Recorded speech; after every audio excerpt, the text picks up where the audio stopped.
Moving to Live is a podcast about movement and exercise. We bring you interviews with professionals in the movement and exercise field. The goal is to provide information for other professionals and also amateur movement aficionados, people who understand that movement is part of what makes life complete. Some of the people we interview you will have heard of. They're well known in and outside of the movement and exercise profession. Others you may not have heard of, but they have a great deal of knowledge to share. Many people doing the best work spend their time working with people, not working on their social media presence. We're going to give you a chance to learn from some of these talented and knowledgeable individuals, and we're going to learn along with you. Moving to Live podcasts are going to be short. Each interview will be long enough to impart usable information, but short enough to be able to be consumed in a single bout, during your workout, commute, or even during dinner prep. We all like long-form interviews, but time is valuable. Moving to Live wants to give you the option to learn and be entertained without needing to commit 60 minutes at a time for an interview. Give Moving to Live a listen. Check out our sister podcast, FitLab PGH, which highlights people, businesses, events, and activities in the Pittsburgh, Pennsylvania area that make movement a priority. Moving to Live would love to hear from you. Want to connect with us or have an idea for somebody you think we ought to interview? Drop us an email, mov2liv@gmail.com, or connect with us on Instagram and Twitter, both _mov2liv. We're excited to bring you these interviews, and we think you'll enjoy each and every one that we bring you.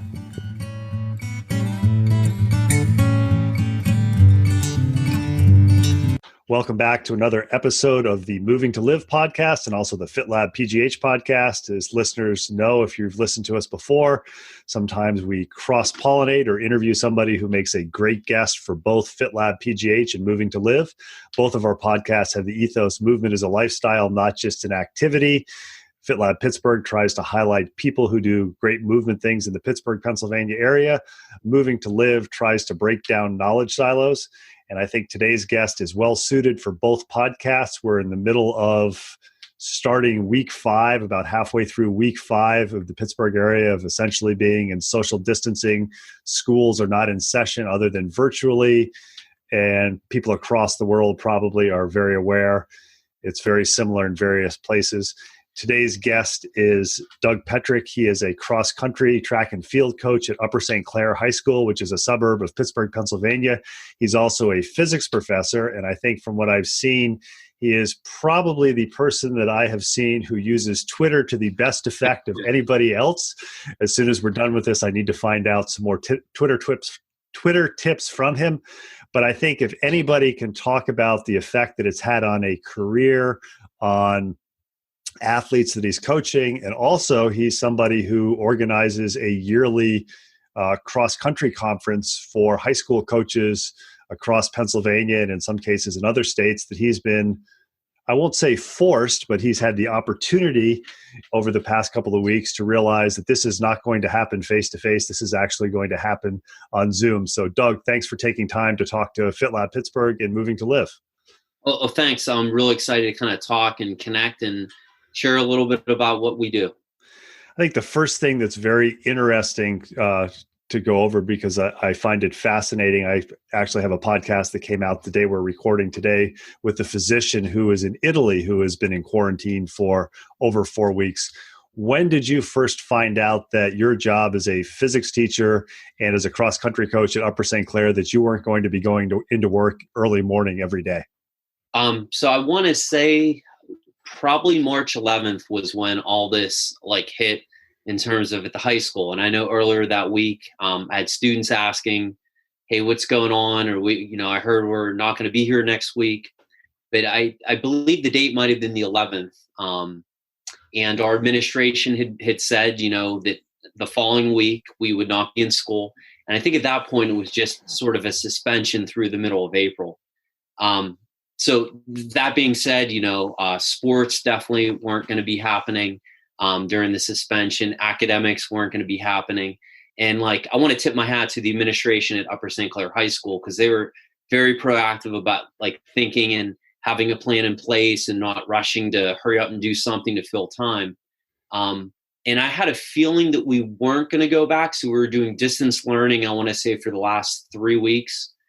But until we got the official word at our like department meeting, which was virtual, that we are not going back in the building, and the state for athletics and activities said we're done with that as well.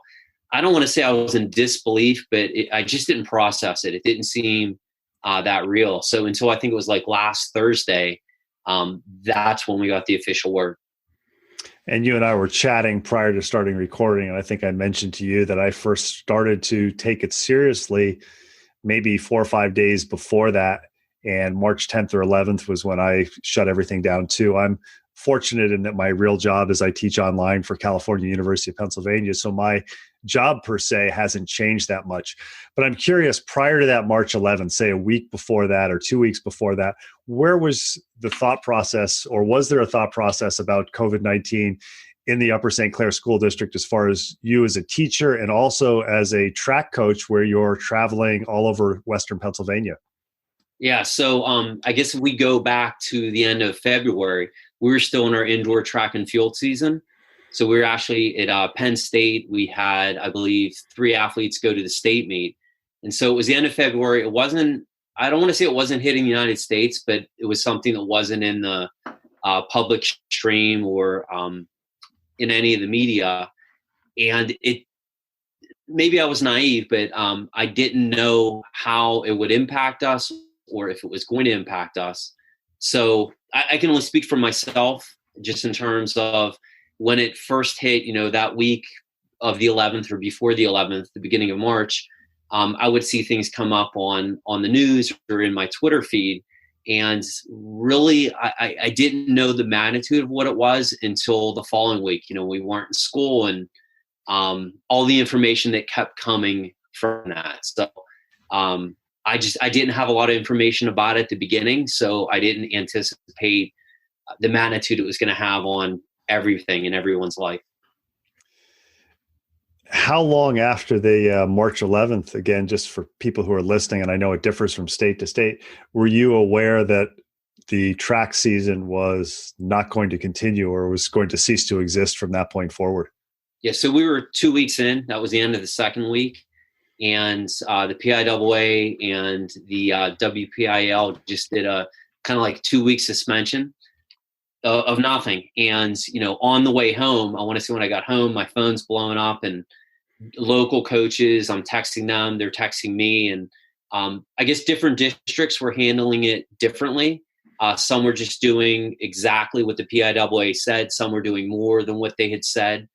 But I don't want to say I was in disbelief, but it's sort of as more time went on. Initially, I thought we would go back and maybe we would just have a district championship, or they would modify the state meet. And probably about a week and a half ago, I just thought in my mind, it seems like this is just not going to happen.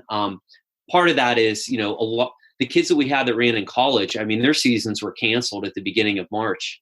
And I was thinking, if college is going to cancel and not have a season, it wouldn't make sense to me that a high school sports season would still go on.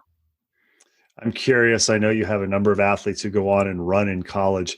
What effect do you think that this is going to have on high school seniors now, as far as getting recruited or getting, if they're good enough, getting scholarship money to go to college, is the fact that they are not going to be able to run their senior year and run times that are potentially are PRs?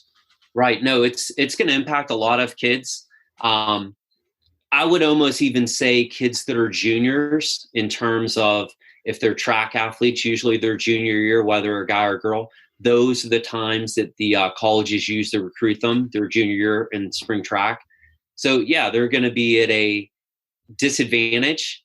Some of the seniors we have that are going to run in college, they were in the process of sort of being proactive prior to that, of visiting schools, reaching out to schools, figuring out if, running is going to work in their future with academics. So the seniors are missing their senior season. But I almost want to say maybe the juniors are going to be track athletes. They will have no times at all. And that's really what the college coaches look at in terms of recruiting. We're talking with Doug Petrick. He is the track and cross country coach at Upper St. Clair High School, as well as a teacher in the school district. Doug, the track season is canceled. right now, when we're doing this interview on April 15th, we really have no way of knowing when things are going to let up. What are you telling your athletes who are not seniors as far as what's going to happen, or because you don't know, how do you express that to them? Yeah.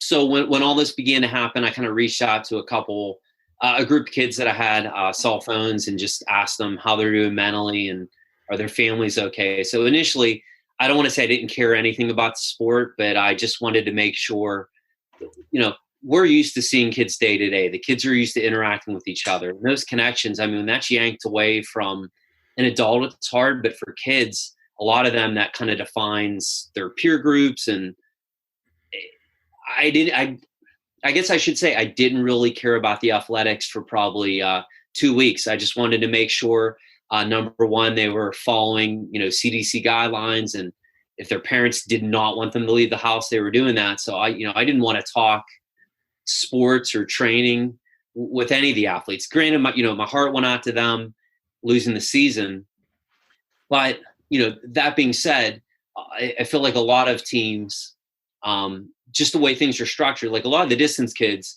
we have a rhythm to what we do anyway in the fall and the winter and the spring, and even with the sprint groups. And, most of those kids, we want them to move towards independence. So if they could safely run, and if their families are okay with it, and if, they're running by themselves, they would have a pretty good idea what to do Monday, Tuesday, Wednesday, Thursday, Friday, Saturday.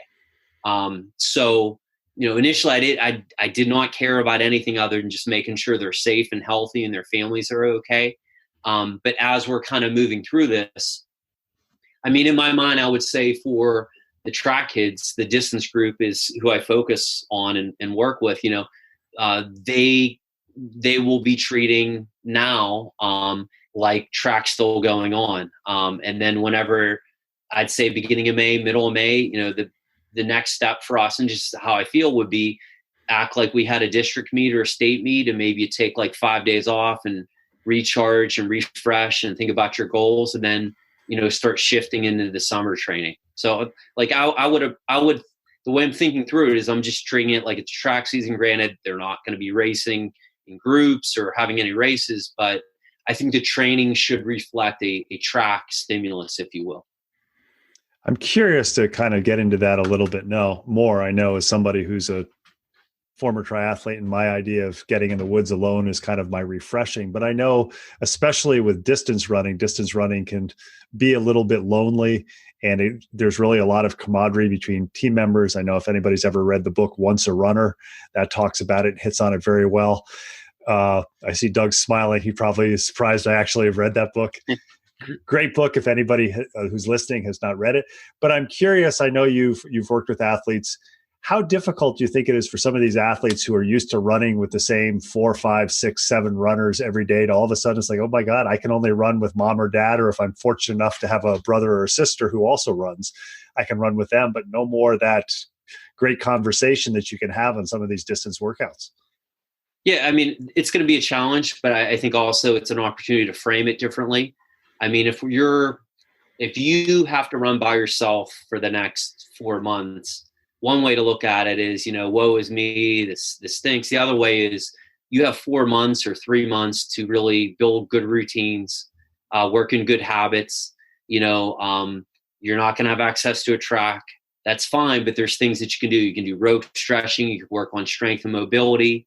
If you are able to get out on a trail, I mean, running is running, and you can get a really good aerobic stimulus on the track, or you could get it on the trail, or you could get it on your driveway, or on the roads in front of your street. But I think it's an opportunity to, I think you and I were talking about this at one point, like resiliency.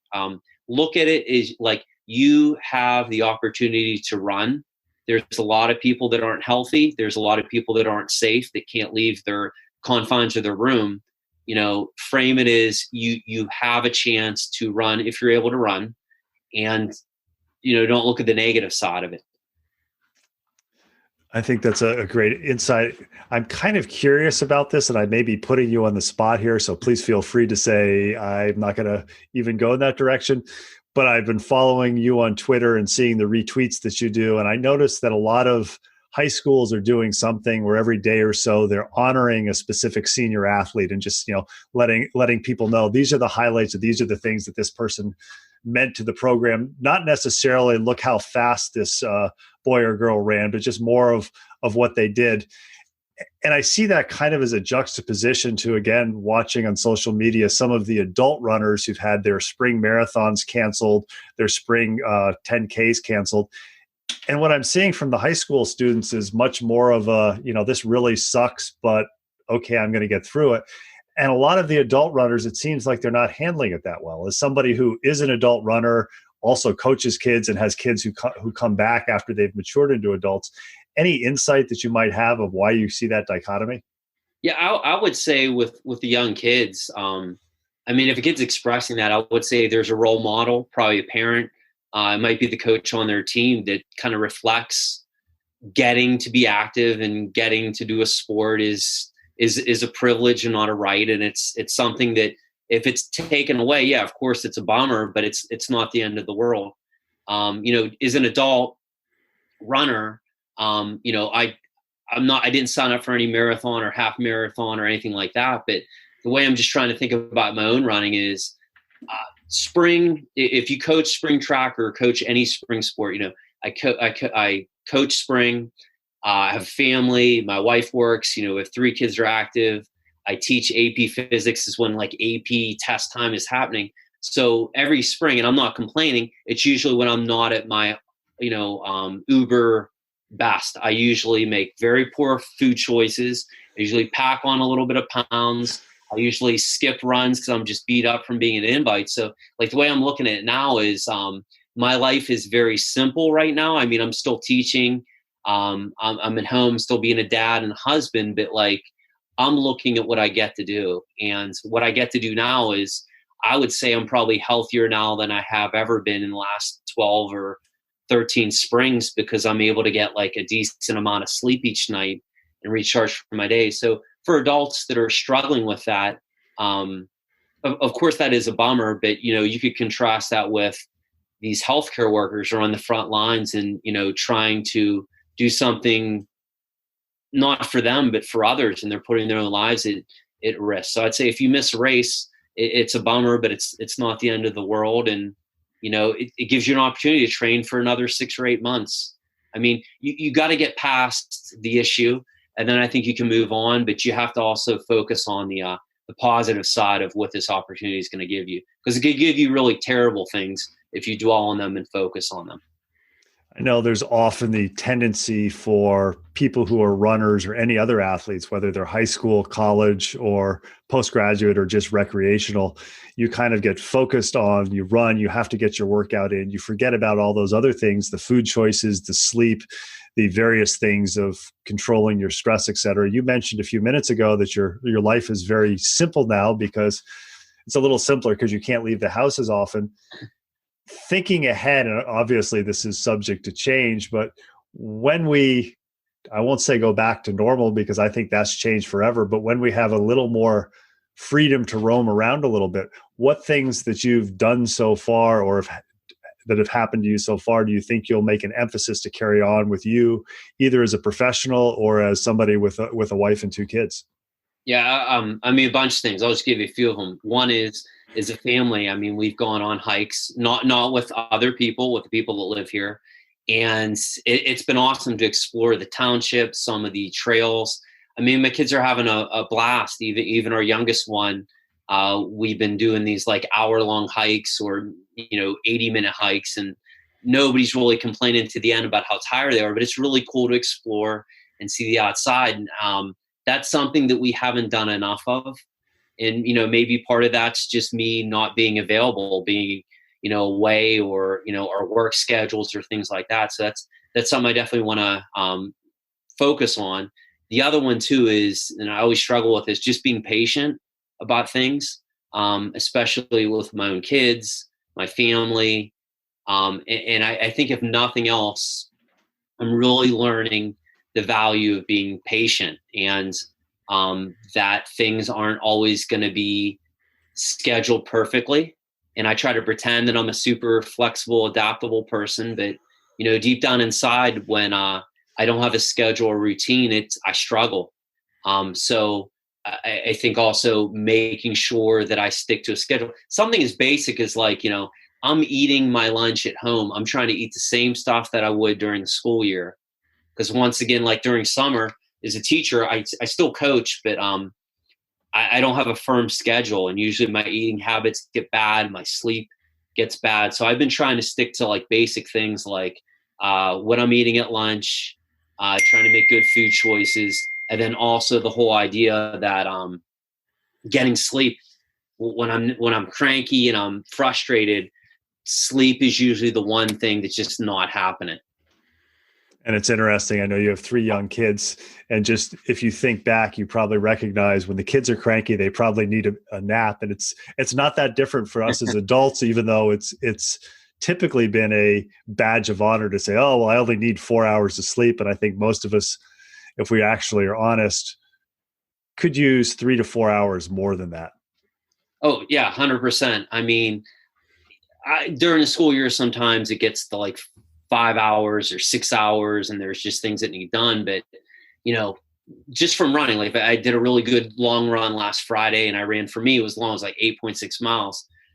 And I think I got like 8 hours of sleep. And Saturday I woke up and I was thinking, man, how in the world this happened when you're doing like 4, 5, 6 hours. So I'm just happy to bank sleep. And the thing is, anytime I'm cranky or irritable or I have a short fuse, I'm either hungry or tired. So I've tried to pay attention to those essential needs.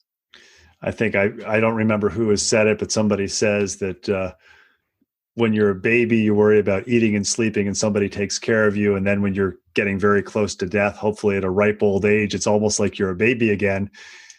Even those things in the middle of our lifespan, like you are and I, we sometimes forget. I think one of the positive things that you've taken away from this is the fact that, there's some things that seem so simple, but they can really enhance the quality of life and your professionalism and just your ability to deal with different stresses. For sure. And another thing that I do a lot of rope stretching. I do it like twice a day. It's from Phil Wharton. Some of his routines are great, but I've tried to incorporate a few new things into that. And sometimes I rush through them. So today was the first day that I really try to go slow through them. I have the whole day. We have a certain amount of time we're teaching, and, the kids are home, and I'm trying to make sure that my wife's able to get her work done as well. But I think today was the first day where I actually went through them slow, and I was thinking, I'm going to keep doing this, but I need to keep doing it the right way. I'm curious with what you've experienced after the last few weeks, probably going on over a month. How do you think this is going to change you coming back into the next school year as far as coaching in cross country and then in track season? Well, nothing's going to be taken for granted. I mean, I don't want to say that we took anything for granted. Anybody took anything for granted a year ago, but I'm going to feel like, being in an invitational that lasts 5, 6 hours, hey, we're going to be loving it. Coach Shermack and I are going to say it is the greatest thing ever.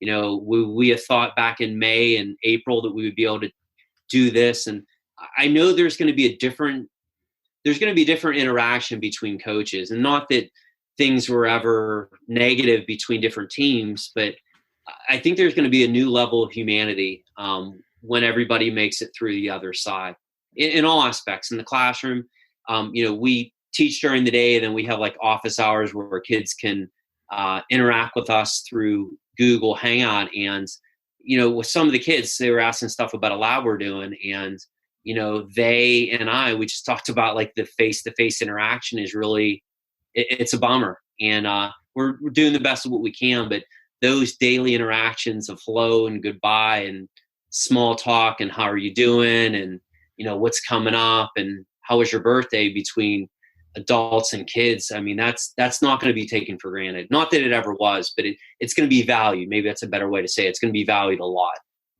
We're talking with Doug Petrick. He is the cross-country coach and track coach at Upper St. Clair High School, as well as a physics teacher. I'm curious, switching gears a little bit, you obviously are not going into the school anymore because for the foreseeable future, and you're teaching from home. How prepared on the teaching aspect were you to switch to an online environment? And what do you see as the one or two positives? You've already touched a little bit on the negatives as far as not having the day-to-day interactions and just really, for lack of a better term, small talk with the students. Yeah. So how prepared was I? So the 2 classes I teach, I have 5 total classes, but we'll talk about both quickly. So one is AP Physics 1.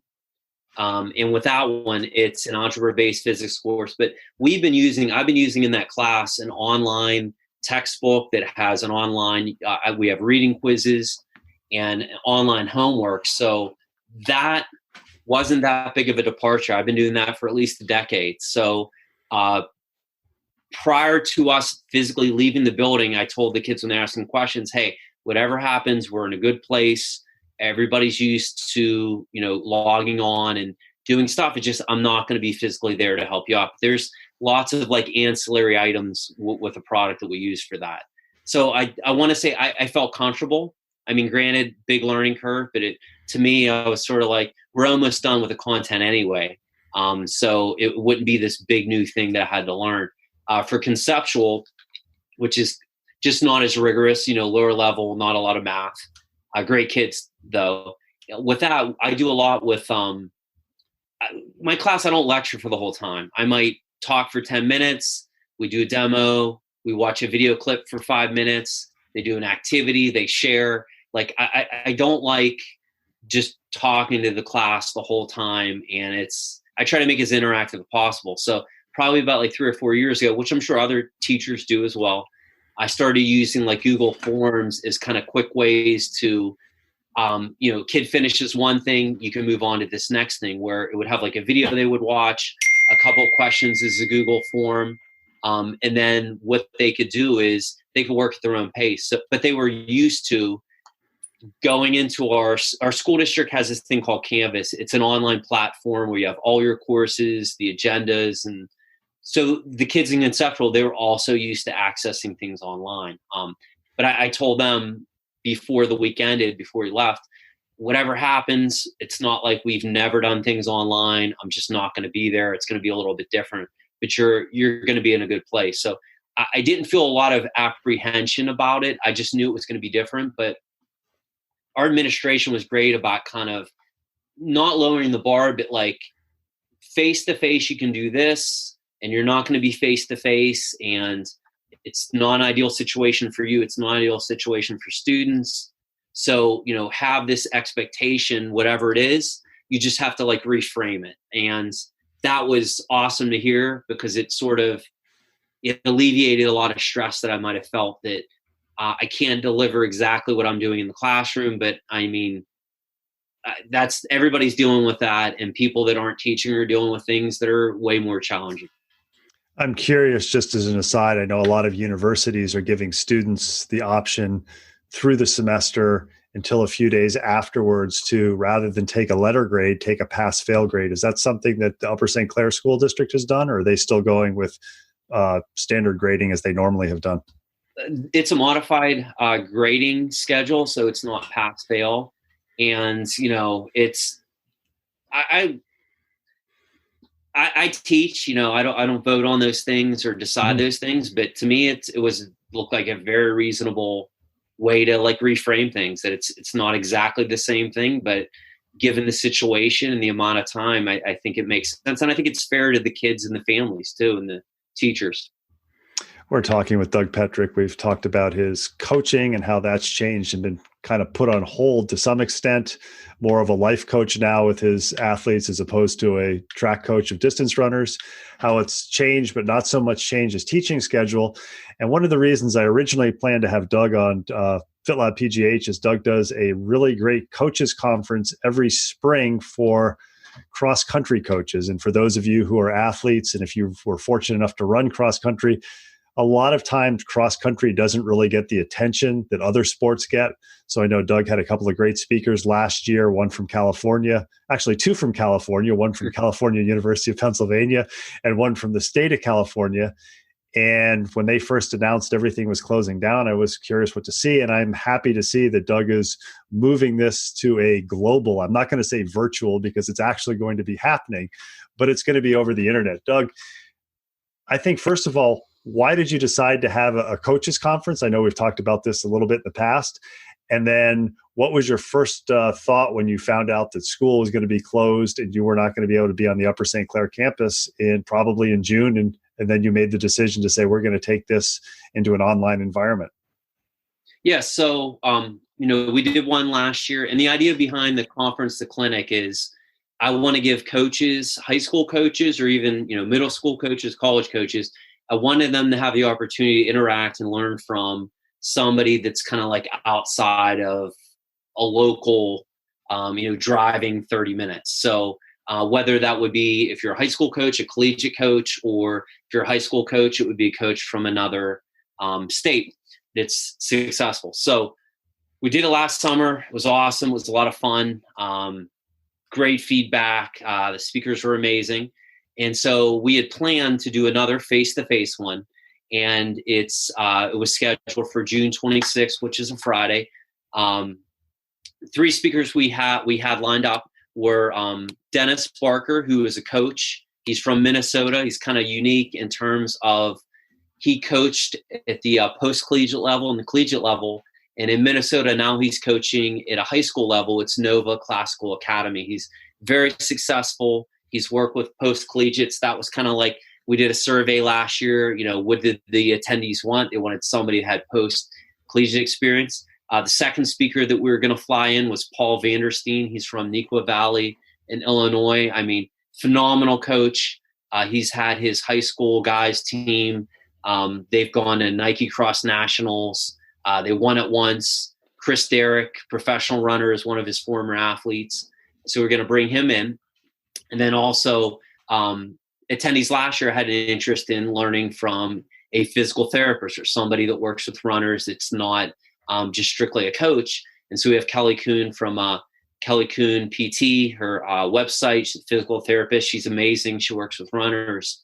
So we were going to have face-to-face. Those 3 people were going to come to Upper St. Clair High School. We were going to meet.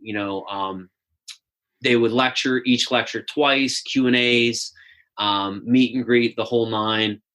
So in a perfect world, that was going to still happen. So are you okay if I go into the whole story behind it? I think it's interesting because I know in the fitness world, in the physical therapy world, in the teaching world, people are going, what do I do? And I know, for example, one of my conferences is canceled already. One of them we're still waiting to hear. And I know a lot of local and regional ones have said we're going online or we're using Zoom or another platform. So I think people who are listening, it may not be the exact situation they're in, but it may also be helpful to them to figure out this is another way of doing it, kind of breaking down those knowledge silos that Moving2Live does. Sure. Yeah. So at the beginning of March 11th, we're out. It's kind of, I think that weekend I got invited on Twitter, just by circumstance. Somebody I follow is Coach Demetrius Clark from Indiana. And he and I think like 5 other coaches, they're all sprint coaches. He just invited me to a Zoom. So it was kind of cool. Never done it before. Downloaded the app on my phone probably 5 minutes before we did it. It was a lot of fun. So then I started thinking, it ended. I'm laying in bed. I'm thinking, you know what? I don't know what's going to happen in the next month. I don't know if we're going to be able to do face-to-face. And then, we travel restrictions. And then I was thinking, even if travel restrictions are lifted, I don't want somebody to miss the event because they're worried about, traveling and health and safety. So that week I reached out to the speakers and I said, hey, I'm thinking about, perhaps using Zoom. Are you okay with it? And they gave me some feedback and it was all positive feedback. And so I wanted to try to do my own Zoom before the clinic. So I hadn't publicly announced it. So on Twitter, probably the beginning of April, maybe the end of April, middle April, I can't remember, middle March, I just tweeted out, hey, does anyone want to, listen to a presentation? I did 5 principles that helped our distance program improve. I thought maybe I get like 10 people so I could just try it, see if it works. And I think I had about 45 or 50 people that were in the Zoom. And some of the people that are in the Zoom, like Joan Hunter from Loudoun Valley High School in Virginia, Dave Frank from Oregon, Adam Kedge from out. I mean, there are these phenomenal coaches that just wanted to connect and hear. And I'm thinking to myself, if these studs, if these, these awesome, phenomenal coaches, high school coaches, want to hear, little old me talk about something, then there is a need for coaches that connect and listen and learn virtually. So that was fantastic. I organized another one because I upgraded my Zoom account. I kind of wanted to play around with the features. So I had Dennis Barker, Paul Vanderstein, who are speaking at the clinic, Scott Bliss from Vermont, whose girls won the cross-country state title every year in the last decade, and then Jeff Purnham, who's a phenomenal coach in Illinois as well. So I wanted to do one where I would be the host, kind of like a moderator, and I would have 4 speakers. So wanted people to learn. The other thing is, selfishly, I wanted to see if I could do the Zoom without screwing it up. So it worked out. I think we had at one point like 85 people in the Zoom, 50, I think at the minimum. People were popping in and out, but it was awesome. And I was able to record it. And once again, the need was there. That told me, you know what, there's a need there for coaches to connect. And so after that, actually at the end of that, I announced, hey, we're, the face-to-face is no longer going to be face-to-face. It's going to be virtual. And the positive with that is the overhead is decreased. I'm not buying plane tickets. The hotel rooms we don't need those. We're not feeding people. So the way I'm going to do it is I'm using Zoom to stream it. Eventbrite is through the registration. So I posted last night. I already have tickets sold, which is crazy. I was getting alerts in the morning, tickets were selling. And the way that I'll push out the booklet is it'll be a PDF. So they'll get it through an email, or there's a place on Eventbrite where they could pick it up there. And then I've been toying around with people that can attend, or people that can maybe only attend part of it, because it's going to be Friday, June 26th. It'll start at 10:45 in the morning, Eastern Standard Time, and it'll run until about 4:30 in the afternoon, Eastern Standard Time. I played around with using Dropbox to record it and share it. I played around with Vimeo, making it password protected. So once again, how do you frame the situation right now? I'm framing it as people still want to connect. People still want to learn. And so I want to make sure that I still provide that service. And then also I'm taking advantage of forcing myself to be comfortable with the technology and learn it. And, there's always a little bit of apprehension. Last night when I went live, am I going to screw this up? Is it not going to work? And then it's like, when are you ready? You're never ready. So if it's going to help people, you just do it. And that's the way it goes. So the conference is still going to happen. We're hoping there may be some face-to-face option, but no matter what goes on in the world, it is possible to register and see it through Zoom and potentially see a recording of it afterwards. Is that correct? For sure. And it's, with everything being financially challenging now too. I mean, it's like $14 and I think like 36 cents, which to me, I think is, for to hear 3 like really awesome speakers and connect with others and learn, I hope that's a reasonable, that's a reasonable value. I mean, I pay it, but I'm a little bit biased. There's a need for it. I want to help people, and it expanded. I mean, on those 2 Zooms I talked about, there were people from all over the country, Texas, Florida, Kansas, Missouri. I'm getting like DMs from North Dakota. It was just really cool to see how social media has a very positive interaction quality to it. I think one of the things that people might not be aware of also is you have the potential to literally get people from all over the world. I know with the Moving to Live podcast, when I started, I never expected to interview people all over the world, but literally through the wonders of Zoom, you could have somebody in Australia or Singapore attending your conference, and you never know, the next year they may be a speaker for you. Yeah. And you're hitting it right on the head. It's the connections that you're making that really help push things forward for the sport and for movement. And it's just cool to see that kind of stuff grow. We've had the good fortune to be talking with Coach Doug Petrick. He is a track and cross country coach at Upper St. Clair High School, a physics teacher at Upper St. Clair High School. And I think he's had some excellent insight on I think the correct word is adapting to our current situation.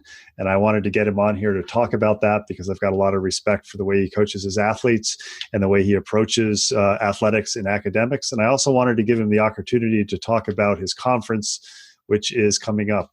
Doug, I want to thank you for taking time to talk to both Moving to Live. If you're in the Pittsburgh area or you're not, and you're not following him on Twitter, you're missing some interesting and at times amusing tweets. Yeah. So, if anybody's interested in the conference, once again, the date, it's Friday, June 26th.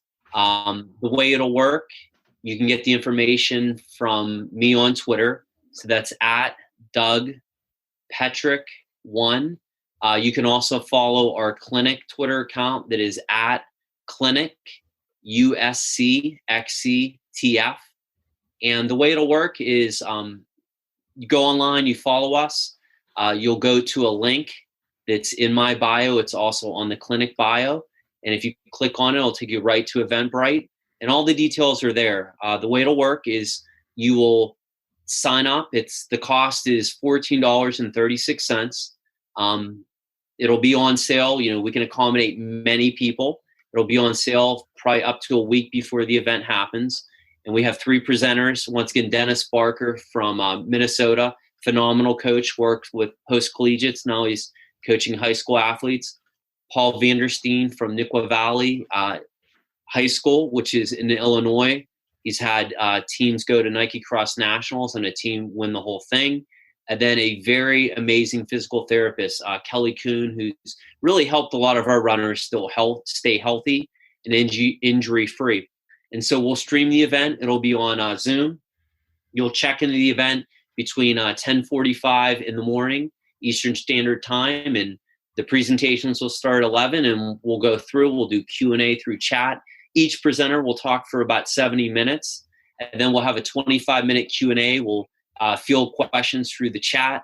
We'll have 5-minute breaks after each speaker, and then we'll wrap things up around 4:30. We're also going to have a PDF that'll have all the clinic notes, the slides all the presenters have. So that would be another really good takeaway where you could maybe print it out or just look at it as they're talking.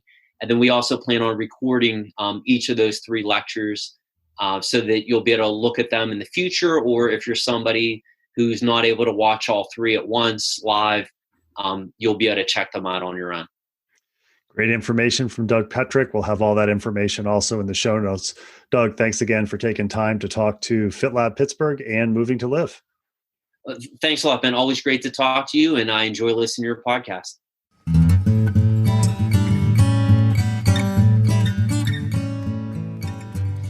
Thanks for listening to the latest episode of Moving to Live. Make sure you check out the show notes for contact information for our latest guest, as well as links about all the things we talked about. Intro and exit music is Traveling Light by Jason Shaw.